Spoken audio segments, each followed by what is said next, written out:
The entire restaurant went dead silent. You could hear the soft clink of crystal glasses being set down by shaking hands. Jun Min, a Korean man whose criminal organization controlled half the illegal operations in New York and who destroyed service workers for sport, had just entered Aurelio's. He expected trembling. He expected averted eyes. He expected total submission. But Lyla didn't lower her gaze. She didn't retreat to the kitchen. She didn't busy herself with imaginary tasks. She walked straight toward his table with neutral professionalism, as if he were just another guest. What happened next didn't just ruin his evening. It dismantled his entire criminal empire. This is the story of how a psychopath met someone who refused to play his game. The heavy mahogany doors of Aurelio's, the most exclusive Italian restaurant in Manhattan's Upper East Side, opened with a hush that screamed power. It was 8:47 p.m. on a rainy Friday, a night that typically meant generous tips and smooth service for the staff. But tonight, the atmosphere in the kitchen was suffocating, thick with pure terror. "He's here," whispered Sarah, a veteran server with 7 years of experience and nerves of steel, though currently her hands trembled as she folded napkins. I saw the black Mercedes pull up. "It's Jun Min." Marcus, the floor manager, looked like he might collapse. He adjusted his already perfect bow tie, his face draining of color. "Are you sure?" "He didn't make a reservation." "Jun Min doesn't make reservations, Marcus. He makes demands," Sarah hissed, setting down the napkin before she tore it.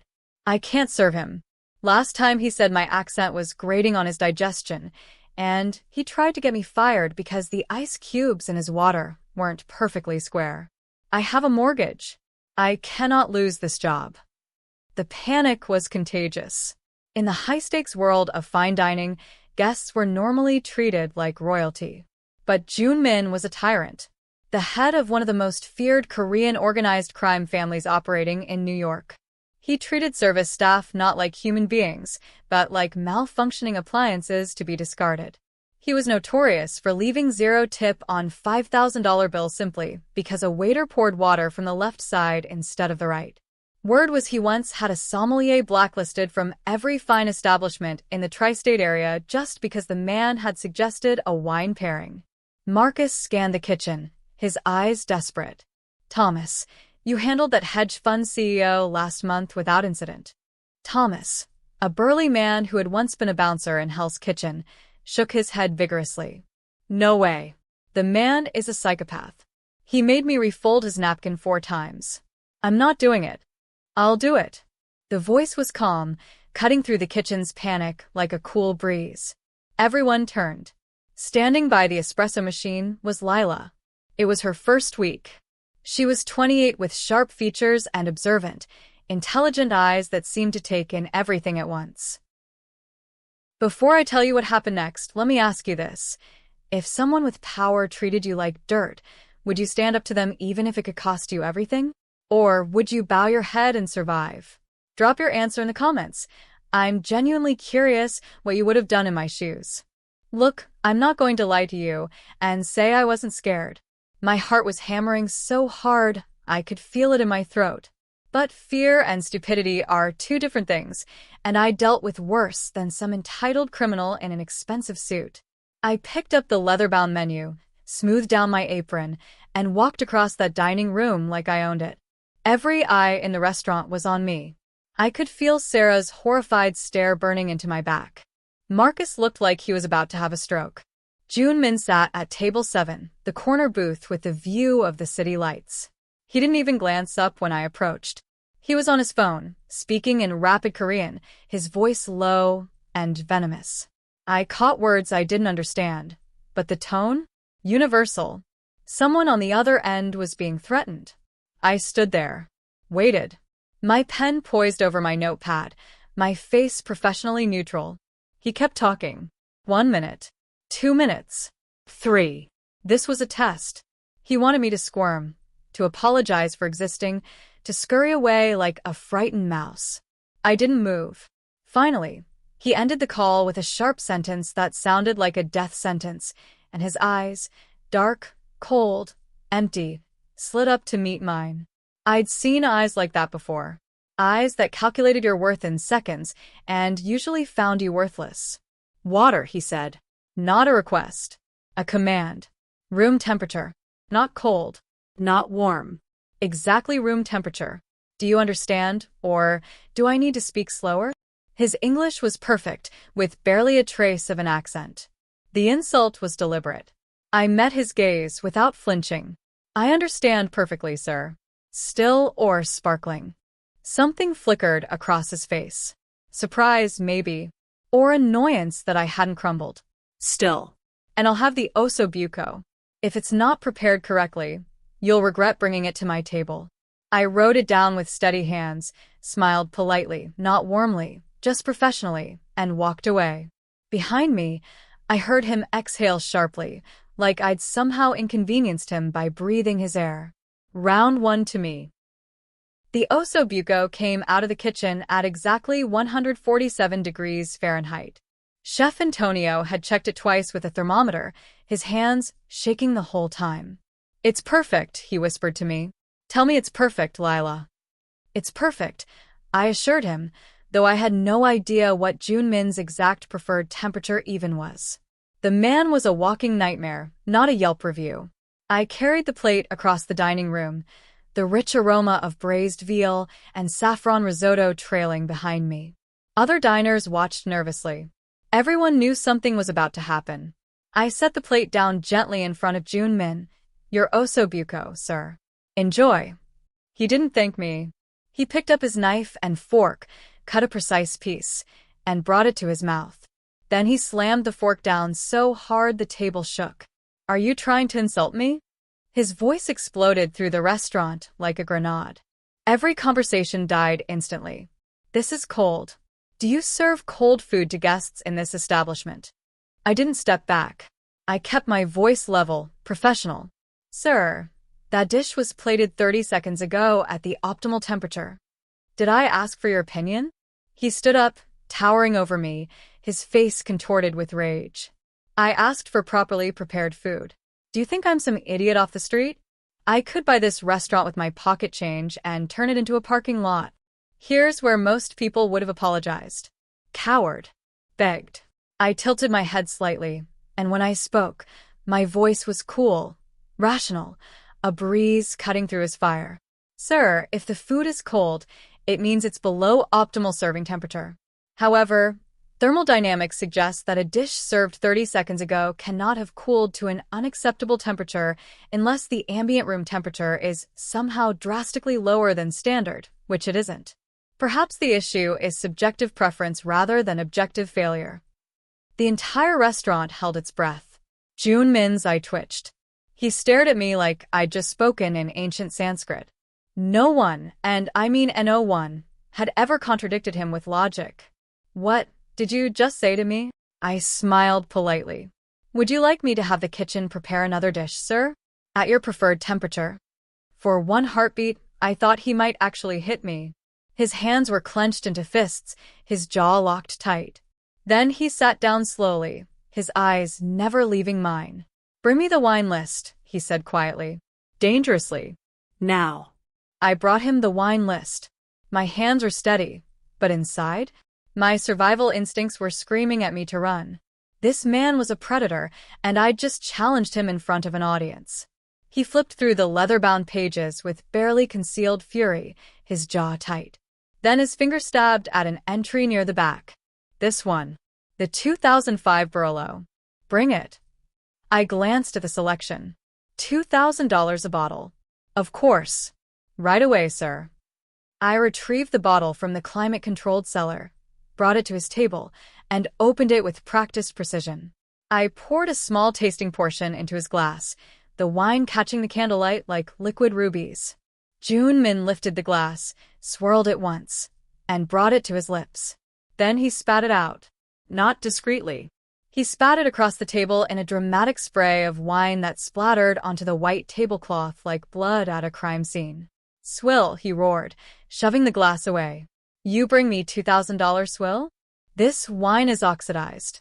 It's ruined. Do you people know anything about wine service? Other diners gasped. Marcus appeared at my elbow, his face pale and panicked. Sir, I'm so terribly sorry. We'll bring you another bottle immediately. But I didn't move. I looked at the wine. I looked at Jun Min. And I made a choice that would either save me or destroy me.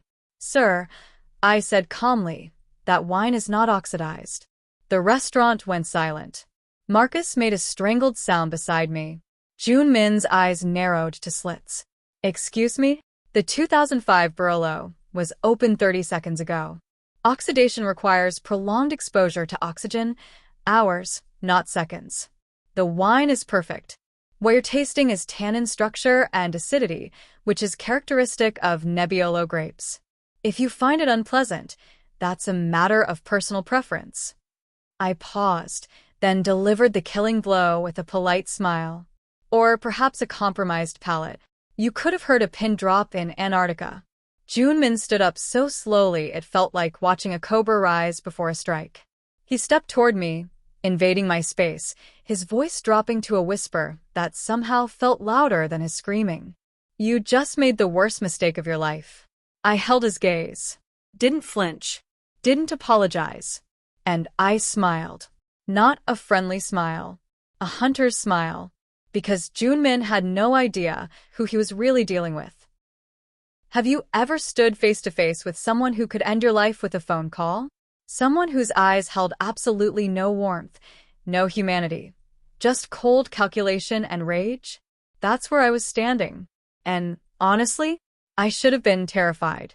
But I wasn't. Jun Min loomed over me, close enough that I could smell his expensive cologne mixed with something darker, the scent of a man who'd never been told no in his entire life. His voice dropped to a whisper that somehow carried more menace than his screaming. Do you know who I am? Each word was precisely enunciated, dripping with venom. Yes, sir. You're a guest at Aurelio's. My voice was steady, professional. His jaw clenched. I could buy this building tonight. Right now. One phone call. I could turn this precious little restaurant into a parking lot by Monday morning. Every single person here, he gestured around the frozen dining room, would be on the street, including you. Marcus was beside me now, practically hyperventilating. Sir, please, I'm sure we can resolve. I'm not talking to you. Jun Min's eyes never left mine. I'm talking to her. This little waitress who thinks she's clever, who thinks she can embarrass me.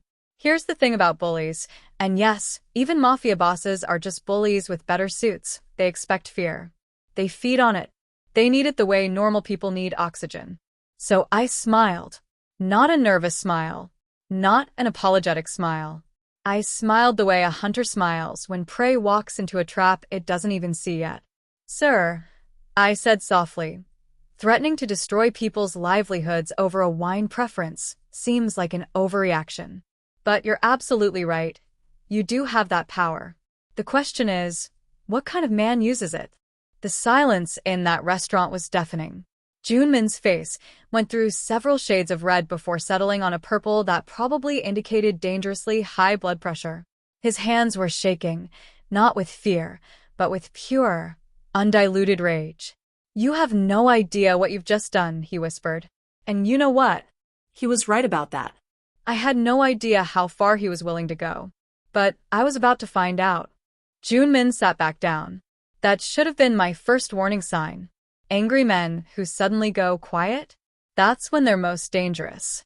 He picked up his wine glass, the one filled with the swill he'd spat out, and took a long, deliberate sip. His eyes never left mine. Bring me the check, he said calmly. I should have felt relieved. I should have thought I'd won. But something in my gut twisted with unease. I processed his bill, $4,300 for food he barely touched. He paid with a black credit card, signed the receipt with a flourish, and left exactly 0 tip. Not surprising. It was a pleasure serving you, sir, I said, because professionalism costs nothing. He stood up, buttoned his suit jacket, and reached into his pocket. For one insane second, I thought he might pull out a gun right there in the restaurant. Instead, he pulled out a lighter. Not just any lighter, a diamond-encrusted platinum lighter that probably cost more than my entire year's salary. It caught the candlelight and sparkled obscenely. Beautiful, isn't it? He said, turning it over in his hands. One of a kind. Custom-made. Irreplaceable. It's very nice, sir. I had no idea where this was going. He smiled. Actually smiled. And that's when I knew something terrible was about to happen. He stepped close to me, too close, as if examining something on my uniform. His hand moved faster than I could process. I felt something heavy slide into my apron pocket, and then he stepped back and screamed at the top of his lungs. Thief! This woman is a thief. Everything happened in slow motion and fast forward at the same time. Every head in the restaurant whipped toward us. Jun Min was pointing at me, his face a mask of shocked outrage. She stole my lighter. I saw her take it. Check her pockets. What? No, I didn't. I reached into my apron pocket. My fingers closed around cold metal and diamonds. No. No, no, no. I didn't take this, I said, my voice rising. He just put it in my... Liar. Jun Min roared. She's a thief. Call the police. I want her arrested. Marcus was stammering. Sarah was backing away from me like I had the plague, and other diners were pulling out their phones. I stared at Jun Min, and he stared back. And he was smiling. That's when I understood. This man didn't just want to humiliate me. He wanted to destroy me. The police arrived in 11 minutes. Felt like 11 hours. I stood there, the lighter burning a hole in my hand, evidence I couldn't get rid of even though I desperately wanted to throw it across the room. Jun Min had played this perfectly. Witnesses had seen him with the lighter. Now they saw me holding it. Officer Martinez took my statement with tired, skeptical eyes. Ma'am, I need you to explain how this item ended up in your possession. He put it there, I said, hearing how insane it sounded even as I said it. He slipped it into my pocket and then accused me of stealing it. Jun Min, sitting calmly at his table like visiting royalty, shook his head with practiced sadness. Officer, I've been coming to this establishment for 3 years. I've never had an issue before. I noticed my lighter was missing after this young woman served me. When I asked about it, she became defensive and hostile. That's a lie. My voice cracked. He's been harassing me all night. Ask anyone. But when Officer Martinez looked around the restaurant, people averted their eyes. Sarah suddenly found the floor fascinating. Marcus was nowhere to be seen. The other diners were studiously ignoring us. No one wanted to contradict Jun Min. No one wanted to end up like me. Ma'am, I'm going to need you to come with us to the precinct, Martinez said, pulling out handcuffs. The metal was cold against my wrists. The click of the cuffs closing felt like the sound of my life ending. They led me through the restaurant, past the horrified diners, past Sarah who was crying silently, past the kitchen where Chef Antonio watched with stricken eyes. The rain was coming down in sheets when we stepped outside. It soaked through my uniform immediately, plastering my hair to my face. The police car's lights painted everything in red and blue.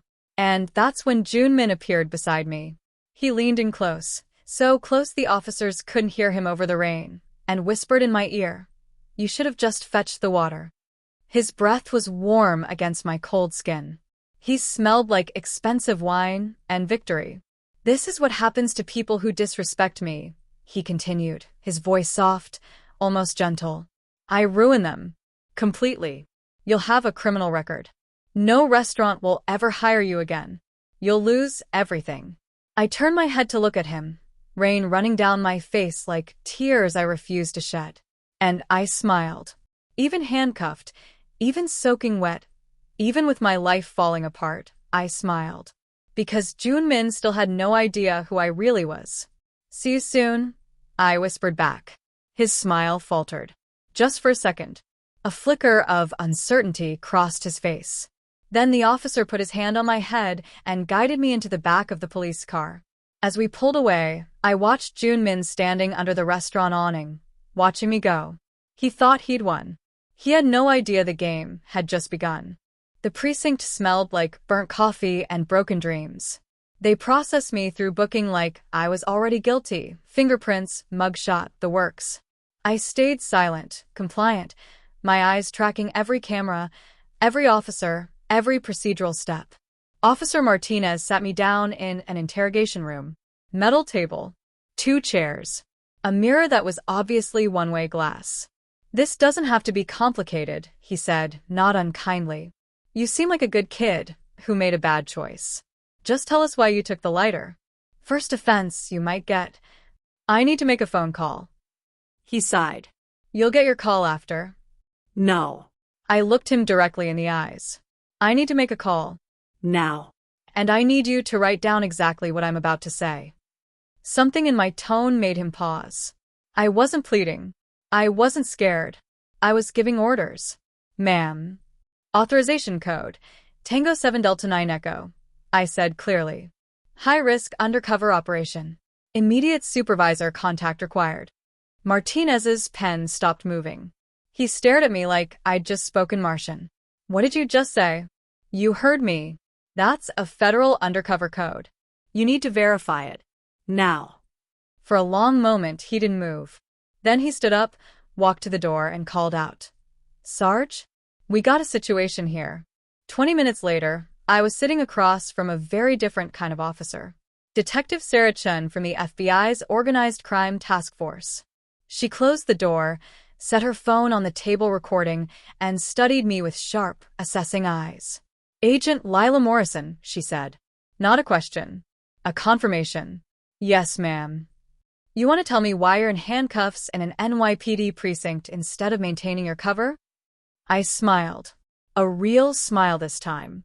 Because Jun Min just made the biggest mistake of his criminal career. He gave me his lighter. Chen's eyebrow raised. The diamond-encrusted platinum lighter currently sitting in evidence. "Not just any lighter, Detective. That lighter has a custom USB port hidden in the base. Jun Min uses it to store his organization's complete digital ledger, every transaction, every name, every account number. We've been trying to get our hands on it for 18 months. Understanding dawned across Chen's face. "He planted it on you." He planted evidence on a federal agent in front of 30 witnesses and 2 security cameras. But more importantly, I leaned forward. He handed us the key to his entire empire. Chen sat back, a slow smile spreading across her face. "You played him." No, Detective. "He played himself. I was just doing my job, serving tables and staying in character. He's the one who decided to escalate. He's the one who put that lighter in my pocket. How long until we can crack it?" Our tech team had the access codes before I even left the restaurant. They've been downloading everything for the past 45 minutes. I glanced at the clock on the wall. Right about now, they should have everything they need. Chen's phone buzzed. She looked at the screen, then at me. "Interpol and FBI teams are mobilizing for coordinated raids. Your team says it's a gold mine. Offshore accounts, shipping manifests, political bribes, names of every major player in his organization from Seoul to New York." I felt something loosen in my chest. 18 months of working tables, swallowing insults, playing the part of just another struggling waitress. It had all led to this moment. "There's one more thing I need to do," I said. Chen nodded knowingly. "You want to be there when we take him down." "Oh, Detective," I smiled. "I want to be the one wearing the handcuffs when we do." They raided Jun Min's headquarters at 4:47 a.m. I wasn't there for that part. I was getting dressed in the FBI field office, trading my soggy waitress uniform for tactical gear and a badge that said exactly who I was: Special Agent Lyla Morrison, Organized Crime Division. But I was there for the second act. Jun Min was at his waterfront penthouse in Tribeca when we arrived at 6:15 a.m. According to our surveillance, he'd spent the night celebrating expensive whiskey, a few of his top lieutenants, probably bragging about how he destroyed some nobody waitress. He had no idea that every single one of his warehouses, his front businesses, his safe houses were being raided simultaneously. No idea that his offshore accounts were being frozen. No idea that his entire criminal empire was crumbling around him while he drank and laughed. Detective Chen and I stood in the marble lobby of his building, surrounded by a dozen federal agents in full tactical gear. "You ready for this?" Chen asked me. I checked my service weapon, felt the satisfying weight of my badge against my chest. I've been ready for 18 months. We took the elevator to the penthouse floor. The doors opened with a soft chime that sounded absurdly cheerful given what we were about to do. I knocked on the door. Professional. Polite. Jun Min's head of security opened it, a mountain of a man named Kong who'd been on our watch list for years. His eyes went wide when he saw the tactical team behind me. Federal agents. We have a warrant. Step aside. He stepped aside. We swept through the penthouse like a storm. Agents clearing rooms, securing exits, handcuffing the 3 lieutenants who were still there, half-drunk and completely confused. And there, standing in his living room with a glass of whiskey still in his hand, was Jun Min. He looked at me. Really looked at me for the first time since I'd walked into Aurelio's. I watched the exact moment recognition hit him. His eyes went wide. The glass slipped from his fingers and shattered on the marble floor, expensive whiskey spreading like the wine he'd spat at my feet. "You," he whispered. I smiled. The same hunter's smile I'd given him in the restaurant. Me. "Jun Min, you're under arrest for racketeering, money laundering, extortion, and about 40 other charges that my colleagues are currently documenting." I pulled out my handcuffs. "You have the right to remain silent." No. He shook his head, backing up. "No, you're a waitress. You're nobody. I'm Special Agent Lyla Morrison. I've been working undercover in establishments you frequent for the past 18 months. And tonight, when you decided to frame me for theft." I held up the evidence bag containing his lighter. "You handed me everything I needed to dismantle your entire organization." His face went through several expressions: disbelief, rage, and finally, something I'd never seen before: fear. "Turn around, Mr. Jun, hands behind your back." For the first time since I'd met him, Jun Min did exactly what he was told. The handcuffs clicked shut. The same sound I'd heard just hours ago when they'd arrested me. Poetic justice. "You should have just fetched the water," I whispered in his ear, echoing his own words. "But you had to be cruel. You had to humiliate me. You had to plant that lighter." I turned him around to face me. "That's the difference between us, Jun Min. You treated people like they were beneath you, like they were nothing. You never imagined that the nobody serving your food might actually be the person who brings you down." He stared at me with pure hatred. But underneath, I saw it clearly. He finally understood that he'd lost. The trial took 8 months. Jun Min's lawyers were expensive and aggressive, but they couldn't fight the evidence. The digital ledger from his lighter alone was enough to put him away for life.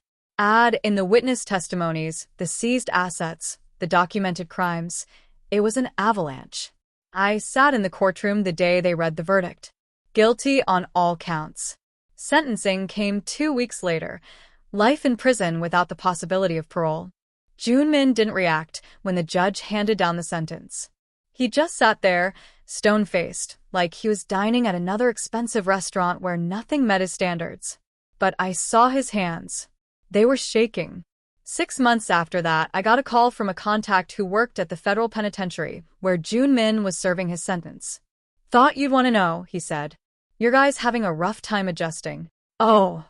I'd moved on to another case by then, but I'd be lying if I said I hadn't thought about Jun Min occasionally.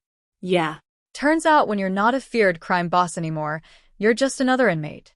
And the thing about prison? Nobody cares about your diamonds or your threats. You're just a number. He sent me a photo. Surveillance footage from the prison cafeteria. Jun Min sat alone at a metal table, eating whatever slop they served that day. No one sitting near him. No one afraid of him. Just a middle-aged man in prison orange, eating alone, finally experiencing what it felt like to be invisible. To be treated like he didn't matter. I didn't feel triumphant looking at that photo. I didn't feel vindicated or proud. I just felt tired. Because here's the truth, Jun Min's story isn't unique. There are people like him everywhere, people who've convinced themselves that power means they can treat others like garbage. That money means they're better than everyone else. That fear equals respect. But eventually always character wins. Not because the universe is fair, it's not. Not because good people always triumph, they don't. but because cruelty is exhausting. Because empires built on fear eventually collapse. Because the people you step on while climbing to the top, sometimes one of them is someone you should have treated with basic human decency. I still work undercover. Still serve tables occasionally, play different roles, get insulted by powerful people who think I'm nobody. And every single time someone treats me like I'm beneath them, I think of Jun Min sitting alone in that prison cafeteria. I think about how he had every opportunity to just be decent, to treat me like a human being, to drink his wine, eat his food, and leave a tip. But he chose cruelty instead. And that choice cost him everything. So let me ask you one final question. Was justice served? Or did I go too far by letting him frame himself? Some people say I manipulated him. Others say he destroyed himself. What do you think? Drop your comments below. I want to hear every perspective, especially if you disagree with how this played out.